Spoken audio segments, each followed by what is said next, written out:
네이버에 멍 빨리 빼는 법이라고 검색할 경우 연관 검색어 1위로 나오는 일반 의약품이 있다. 바로 유유제약의 베너플러스 겔이다.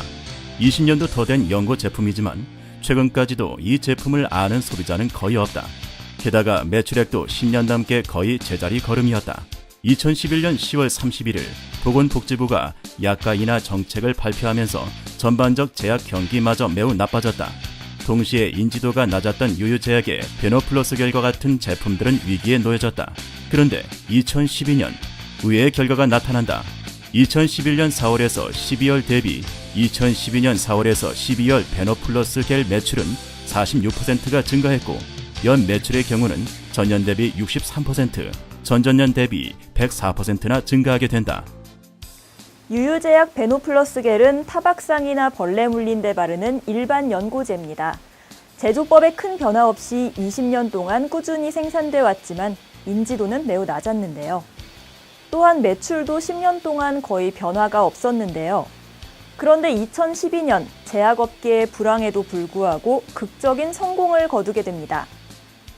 유유제약은 이 제품의 매출을 어떻게 단 한순간에 끌어올릴 수 있었을까요?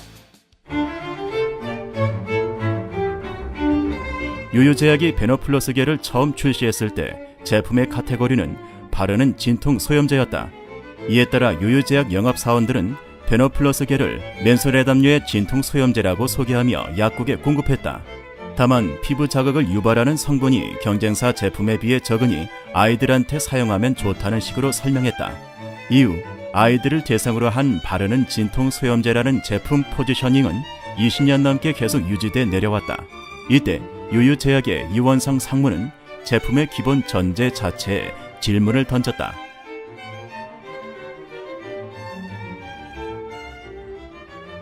여기에 약가 인하 정책으로 제약 경기가 나빠지면서 유유제약은 새로운 돌파구가 필요해졌다. 이에 2012년 4월부터 텍스트 마이닝을 전문적으로 하는 다음 소프트에게 컨설팅을 받는다. 약가 인하 정책으로 위기에 놓인 베노플러스 겔. 이에 유유제약의 유원상 상무는 다음 소프트를 찾습니다. 그렇다면 다음 소프트가 가장 먼저 한 일은 무엇이었을까요? 그것은 베노플러스 겔의 효능인 부은 데, 멍든 데, 타박상, 벌레 물린 데에 대한 분석이었습니다. 이 분석 과정의 목표는 약의 모든 효능을 입증하는 것이 아니라 오직 한 가지의 장점만을 강조하기 위해서였습니다. 다음 소프트는 트위터, 페이스북, 블로그 등을 통해 26억 건의 소셜 네트워크 데이터를 분석했다. 분석 결과 다른 효능에는 많은 유사 제품들이 있었지만 멍든 데는 연구가 거의 없었다. 대부분 사람들은 멍을 없애기 위해 계란이나 소고기를 이용할 생각만 하고 있었다. 인터넷에 멍 빨리 없애는 법을 검색하면 계란이나 소고기만이 연관 검색어로 뜨고 연고는 어디에도 없었다. 내가 효용을 널리 얘기할수록 사람들은 기억하지 못하고 믿지 않아요. 그래서 하나의 장점만 얘기해도 충분히 존재의 의미가 있기 때문에 그 장점을 밝히는 거예요. 다만 그 장점에 니즈의 크기가 일정 수요가 나와야 되고 현대의 경쟁이 없어야 돼요. 유유제약은 베너플러스 겔의 다양한 효능 중 멍에만 집중했다. 멍에 집중을 하다 보니 새로운 게 보이기 시작했다. 경쟁사를 타사 의약품에서 계란과 소고기로 바꿨고 그 중에서도 특히 가리다라는 행위가 눈에 띄었다. 다음 소프트는 이러한 분석 결과를 토대로 멍을 가리기 위해서 심층 분석을 해보니 미니스커트나 민소매 옷을 입고 싶은데 무릎이나 팔, 다리 등에 생긴 멍을 어쩌질 못해 메이크업으로 가리고 다닌다는 등의 의견이 많았다고 설명했다. 가리다와 관련된 키워드는 대부분 여성이었습니다. 특히 멍에 대한 연관어는 치료보다도 미용과 더 관련이 깊었는데요. 이는 기존의 아이들을 대상으로 한 진통소염제라는 포지셔닝과는 전혀 다른 내용이었습니다. 여기서 유유제약은 베노플러스 겔을 새롭게 포지셔닝해야 한다는 결론을 짓게 됩니다. 그 결과는 광고에서 제일 먼저 드러나게 됩니다. 다음 소프트의 분석 결과를 바탕으로 유유제약은 2012년 여름부터 기존의 마케팅과는 전혀 다른 접근을 시도했다. 우선 베너플러스 겔의 타깃 고객층을 기존 어린이에서 성인 여성으로 바꾸는 것부터 시작한다. 과거엔 못난이 인형을 광고 모델로 내세워 놓고 아이들 피부에는 부드럽게 감싸주는 베노플러스 겔을 발라주세요라는 문구를 달았다.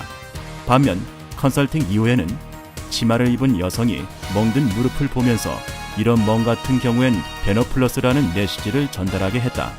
특히 겨울철에는 성형 수요가 늘어남을 의식해 겨울철용 광고도 하기 시작했다. 성형 후 붕대를 얼굴에 감은 여성이 소고기나 계란 대신 베노플러스 겔을 선택하는 장면을 연출, 스스로 뭔가 붓기를 빨리 빼고 싶어하는 여성의 고민을 대변하기 시작한 것이다. 제품의 디자인도 새롭게 바꿨다. 의약품 분위기가 풍기는 일상적인 연고 디자인에서 립글로스처럼 매끄러운 튜브 형태의 용기로 바꿨다. 제품 포장지에는 부은대, 멍등대, 타박상, 벌레 물린대 순서로 표기되어 있던 용기도 멍, 부기, 타박, 벌레 물린대 식으로 순서를 바꿔 멍이라는 단어를 강조하도록 디자인했다.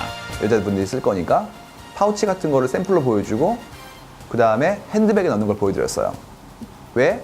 평상시에 갖고 다니면 더 많이 사용하니까 회전율이 올라가는 거죠. 베노플러스 겔 광고는 놀라운 성과를 거뒀습니다.